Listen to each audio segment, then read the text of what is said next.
Hi guys, MrRoflWaffles here. In this video, I'm going to tell you what I really think of Paradox Junction.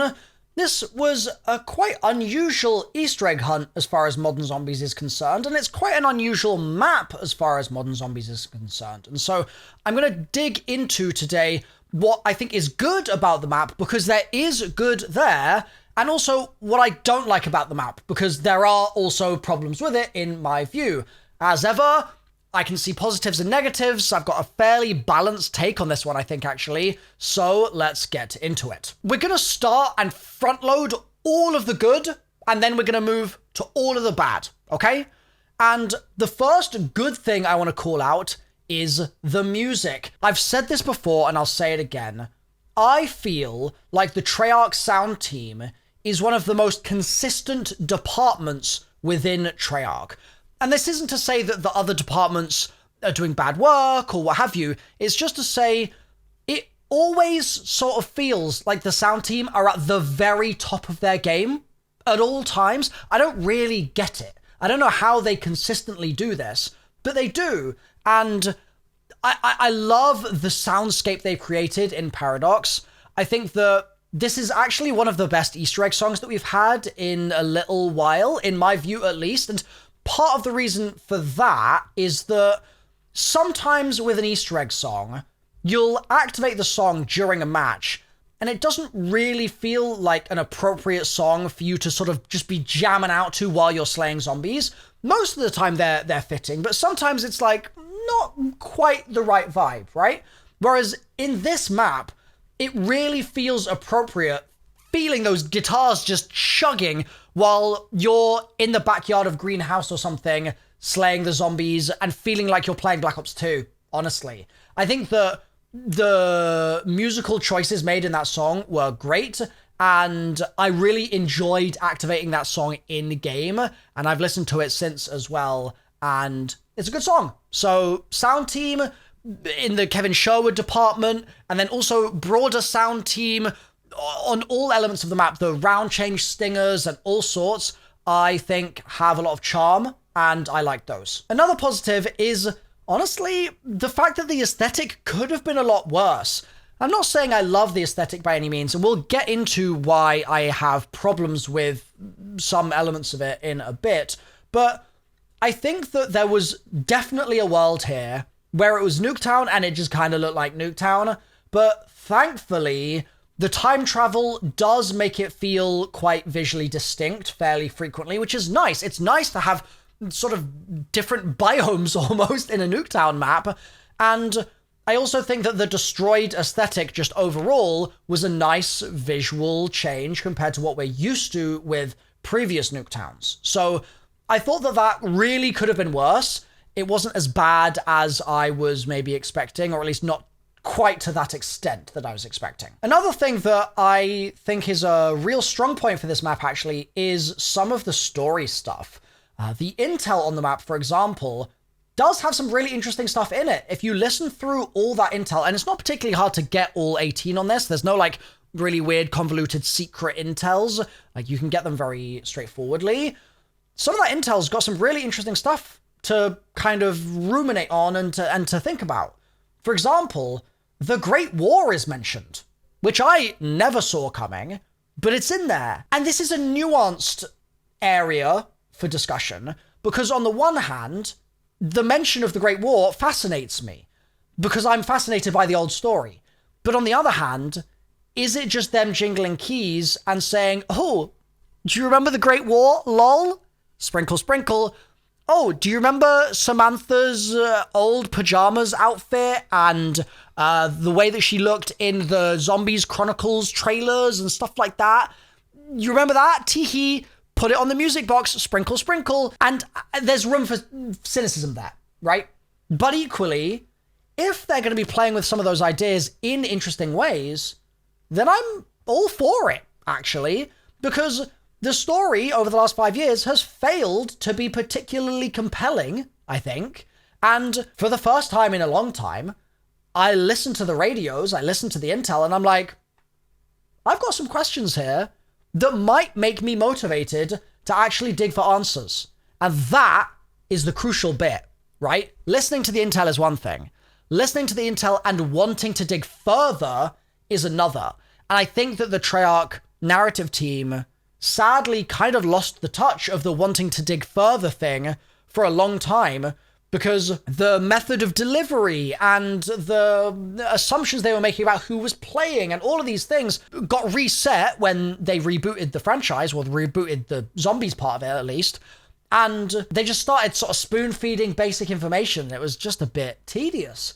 But this map has some interesting stuff there, so I want to give Treyarch the credit they deserve on that point. And I also do like some of the narrative choices that they've made in the map in terms of drawings on the walls, the art, the way that the art seems to dovetail with the story. This is a criticism that I've had in the past, ad nauseum really, that a lot of the environmental storytelling does not align with what's actually happening in the map, or there just isn't any of it, period, right? And the nice thing about this map is that it does feel like some of the environmental storytelling has a point. Not all of it. I think there's still a huge amount of room for improvement here, but it's a step in the right direction, and there are things in the world that do prompt me to ask questions, which just hasn't happened for so long consistently. And so a step in that direction is a step that I am emphatically positive about. There are things in the map which, if explored further in the future, could be interesting. But if they're not explored further in the future, they will also become a negative. So we'll talk more about that later. The Easter egg was a very unusual one, because modern zombies Easter eggs usually last 6 hours, right? This one lasted over 12. And that was a real shock, because it's Nuketown. And so we were all expecting a Liberty Falls situation, and expecting a quest that was going to get solved in 45 minutes. So it was a very, very welcome surprise, from my perspective, to have a quest that slowed us down, right? That is something that I'm always going to be in favor of. Now, even if we got something as ridiculous as the Revelations Bones, I would still rather a long Easter egg hunt over a hunt that lasts 45 minutes. I would still take the longer hunt every single time. And I think, in the end, this map actually struck a pretty good balance. I think that had it gone on a huge amount longer, it might have been a little frustrating ultimately to learn that the last step was just seemingly a random thing that you just had to get lucky and guess. But it wasn't something that went longer. It went as long as it did, and I think it was kind of fine. I am a bit unsure still about why the last step works the way it works. Like, that is not clear to me currently. I would have loved for there to be an obvious in-game tell for why the timing needs to be the way it does. And maybe that exists, and maybe we just haven't found it yet. But if it doesn't exist, that's not fantastic. Because there will be players who try to organically solve these things, who get there, and it just doesn't make sense, right? So I really hope that there is an in-game tell that we discover, and we go, oh, we were meant to look at blah. But so far, I don't know if there is one. So this one is kind of a mixed bag, I suppose. Now, I will say, steps like that, I think to some people are annoying, right? Some people find those sorts of things frustrating when there's essentially artificial Easter egg hunt extension.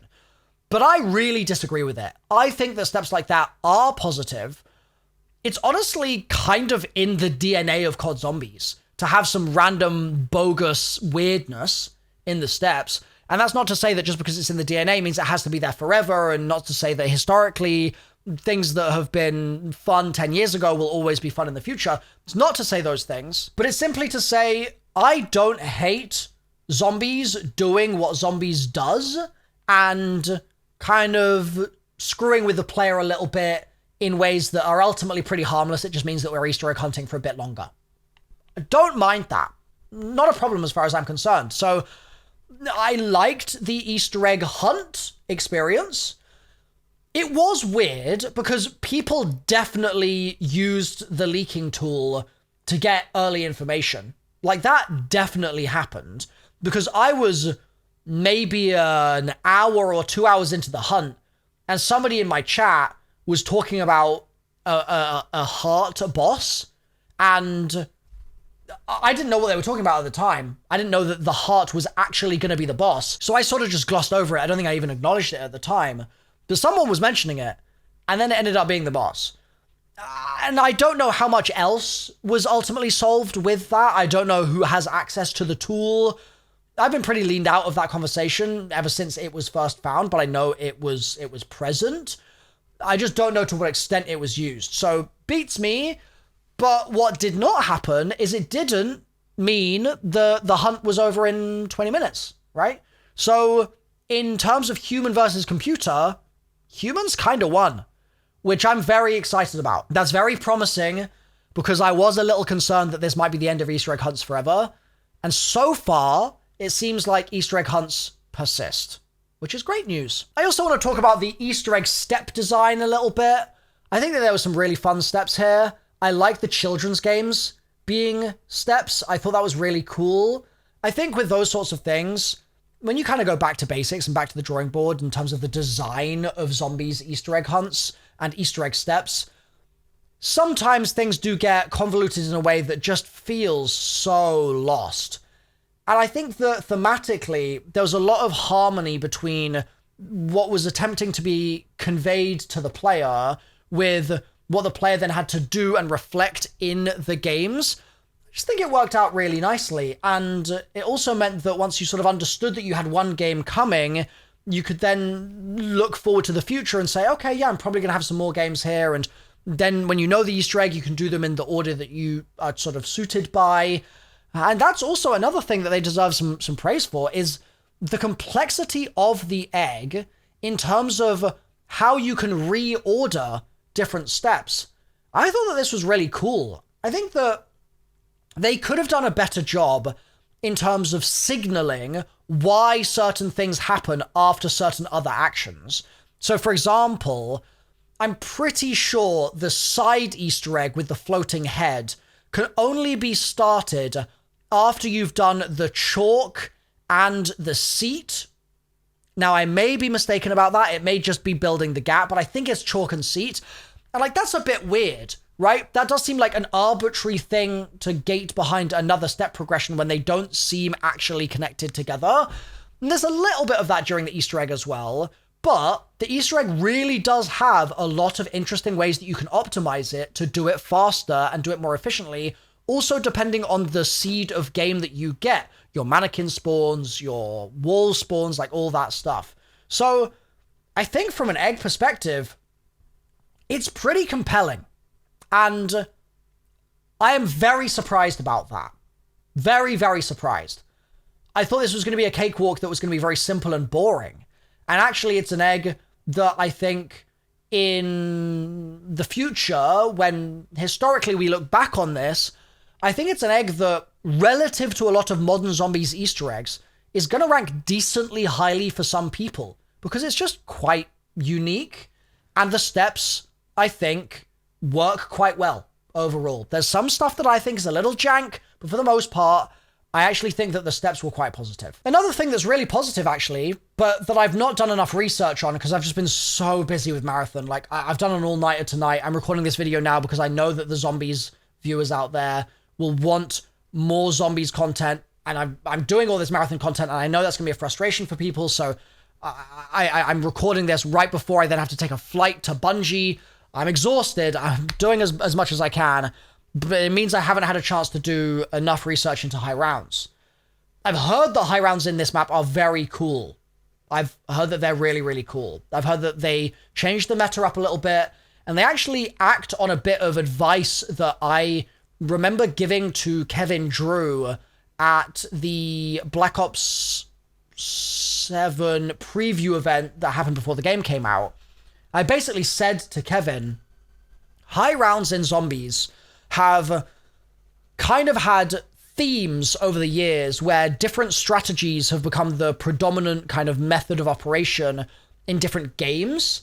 And in modern zombies, the risk that we have with a Black Ops 7 is because the game is so similar to Black Ops 6, we may end up just with lots of strats that end up similar to what was done in Black Ops 6, and that would really suck. And so what I was really sort of pushing for, and there were a couple of other Zombies guys with me also having this conversation with Kevin, I was saying it would be really great to mix it up this year and like to have some movement maps come back, for example, because we haven't really had a lot of movement strats for a little while now, and it would be really cool to have that be part of the equation. And just generally, no matter what it is, just having different feels of high round strats map to map would be really healthy for the game.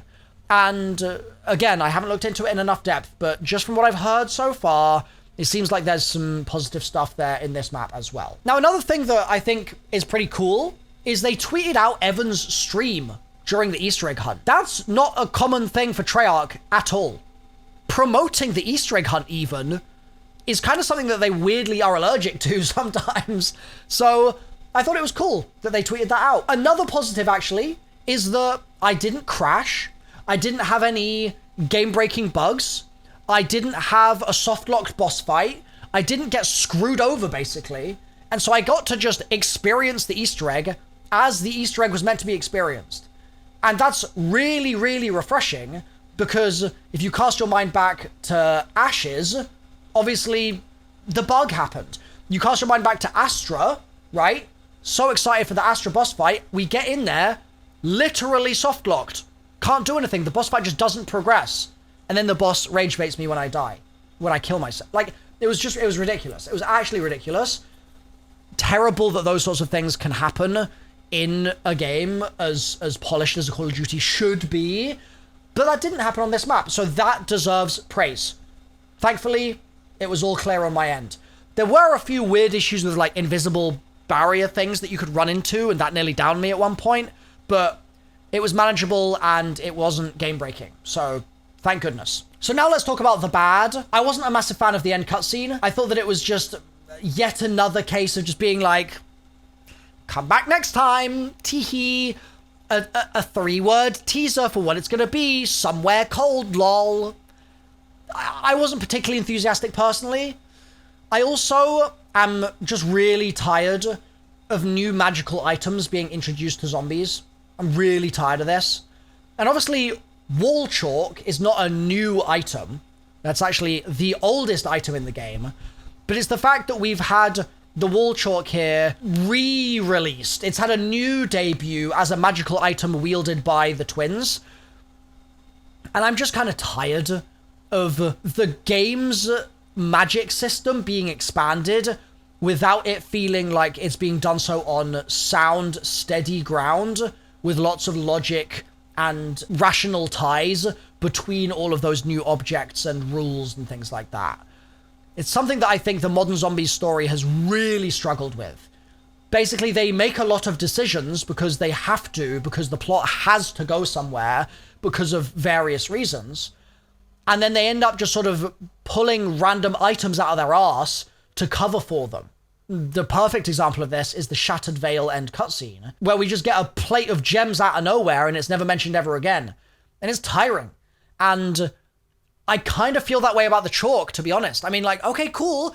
If they're going to do a Monty thing again, except this time it's the twins, okay, I guess.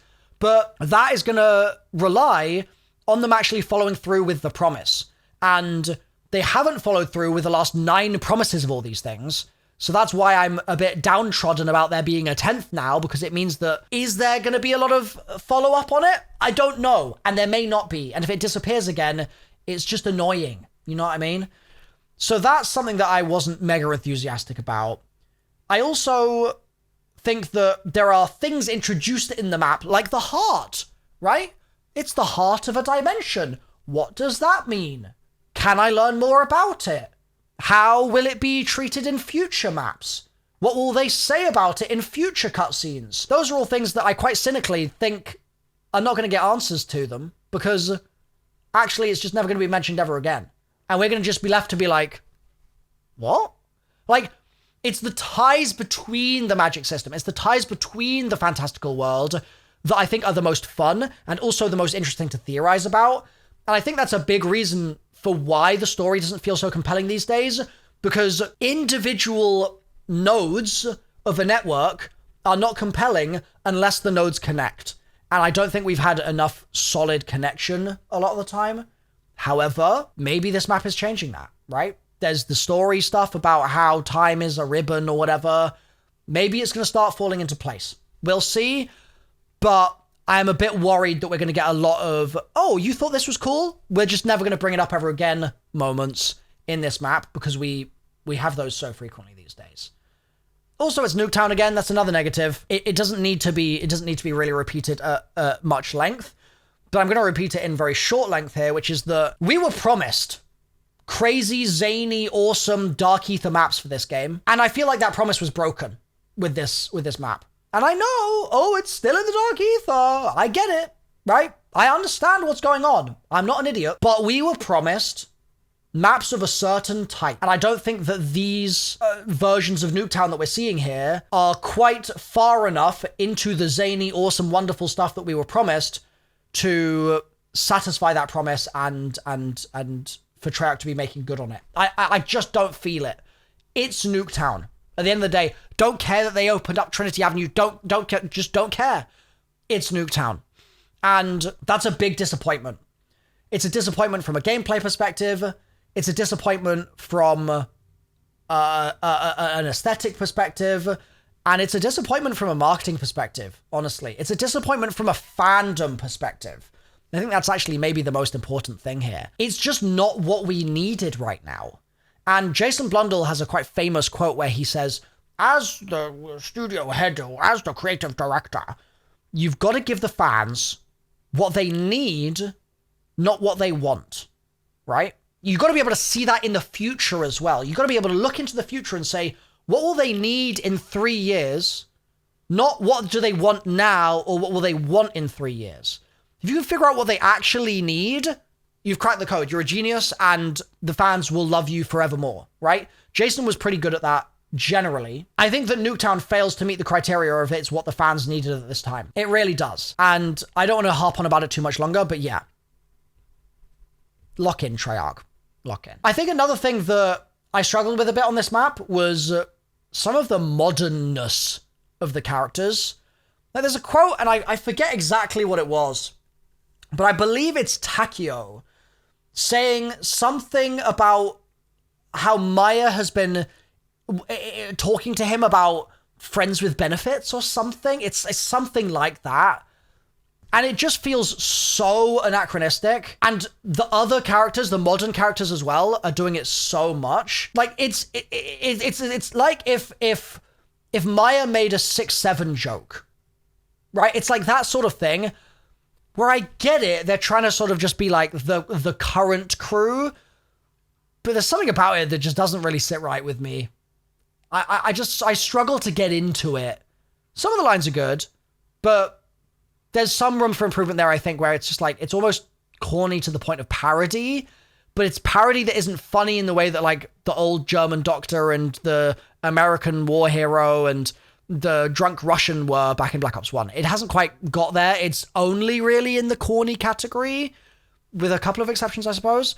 So I think there's maybe some room for improvement there, I would say. Now, another thing that I think is a little weird about this map is that the side quests are good because they're powerful, and you need them to be powerful because the Easter egg requires you to spend a lot of money, and so you kind of need to make up for it with powerful side quests. But some of the quests sort of trivialize themselves. Like, they don't all, in my opinion, have really defined identities. There are some side quests that are just way better than others. And one of the best ones is the clock Easter egg. And it's the simplest thing to do. It may be so powerful that it's actually going to get detuned in a patch. I don't know. But I think the trivialization of some of the other side quests because of some of the easier side quests isn't brilliant, in my opinion. Now, a very small gripe is that, weirdly, the Easter egg requires you to use certain things like Molotovs, explosives, etc. Death perception is another one.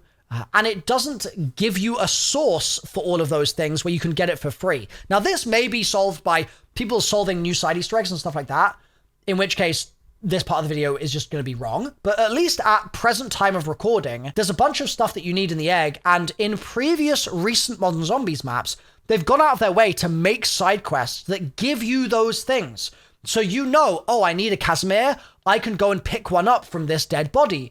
Or, oh, I need a certain perk, I can get it through this little guaranteed drop from a side quest. This map seems to have a little bit less of that, and I don't really know why.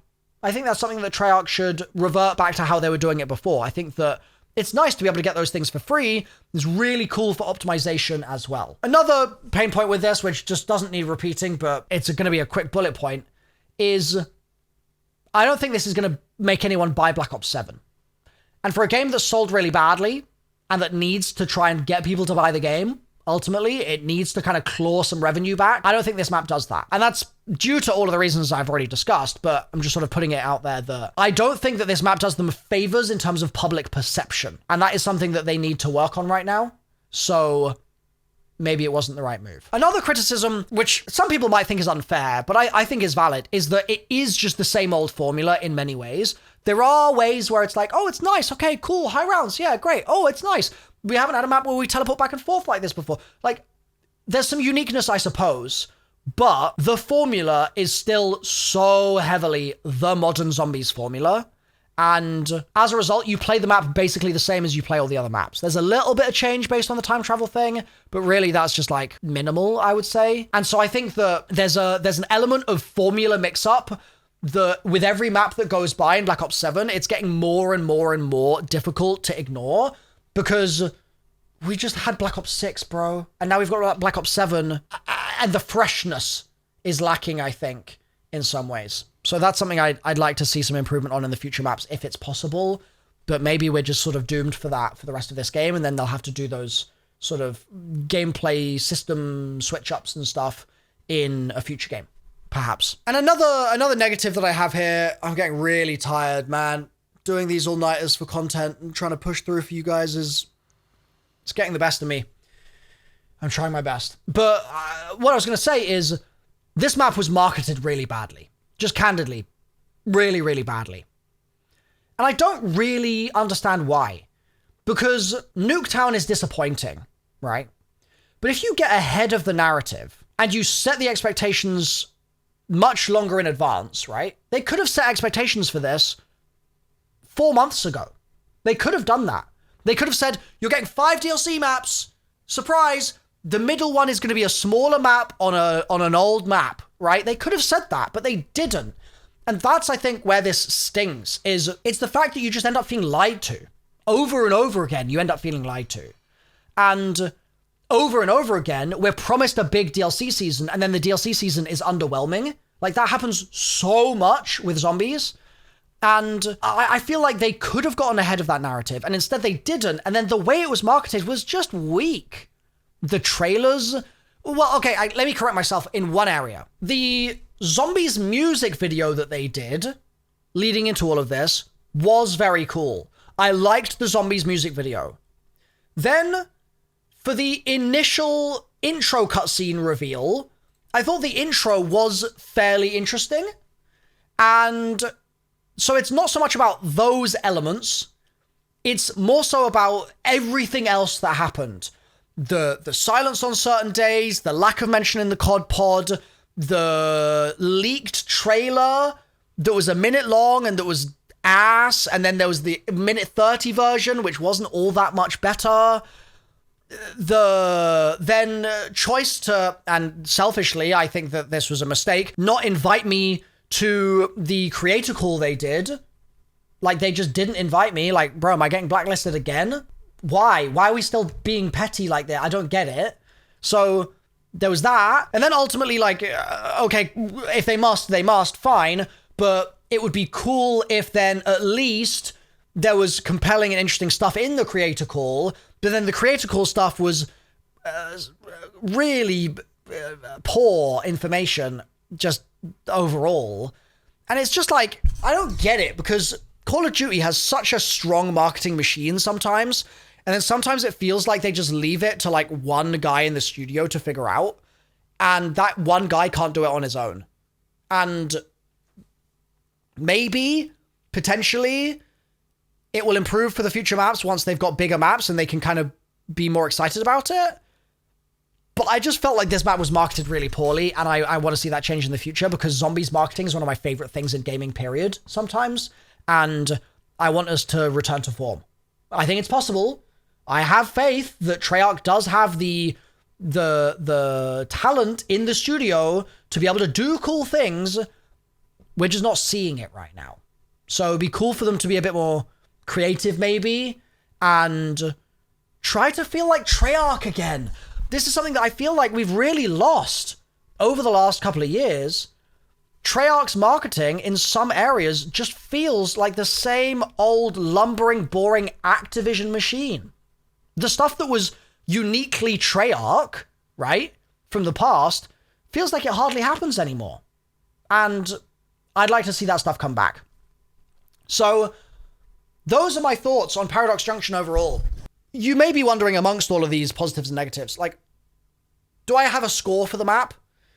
I wouldn't want to give it a number, but I'd say there were elements here that were exactly in line with my expectations. It's Nuketown.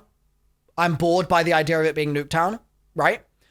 But there were elements that were more interesting, and those things do deserve praise, right? So I would say I had 6 feet under expectations, and the actual reality was that it surpassed those very, very low expectations. Now, does that mean that it was the best map in the world? Hell no. But it was better than dreadful, and I was expecting pretty dreadful. I'm not going to lie. And I said in my videos building up to this, I would love to be surprised, and I would love for it to be good because, and you can go back and see this in the videos, this is a direct quote basically, I said, a world where it's good is better for all of us. It's better for Treyarch and it's better for us. I'd much rather have a zombies map that's actually fun than a zombies map that is not fun, and I'm right that it's not fun, right? I'd take the better map every day of the week. And I think that there are things here that were positive, and I hope that they can take some of that momentum forward into the future maps and learn from some of the things that here were still a little weak. Hopefully. So let me know if you agree or disagree. I've been trying so hard to juggle all the content I need to make right now, and it's killing me, man. I'm doing my best. The Easter egg hunt being 13 hours was rough, because it then meant that I had to stream for another 12 hours, making the guide. I made the guide as well as I possibly could, given the sleep deprivation. And I've just been back to back to back every day. I hope that you guys understand that I'm really trying to keep everything, all the plates juggled, and find a way through an unusual year. And you're understanding that I won't only ever be posting zombies videos, and I do enjoy other games as well and want to post those alongside, is really appreciated. I've seen some support in the comments recently, which has been really lovely to see. So thanks for watching. Let me know if you agree or disagree. I'll see you next time. Bye for now.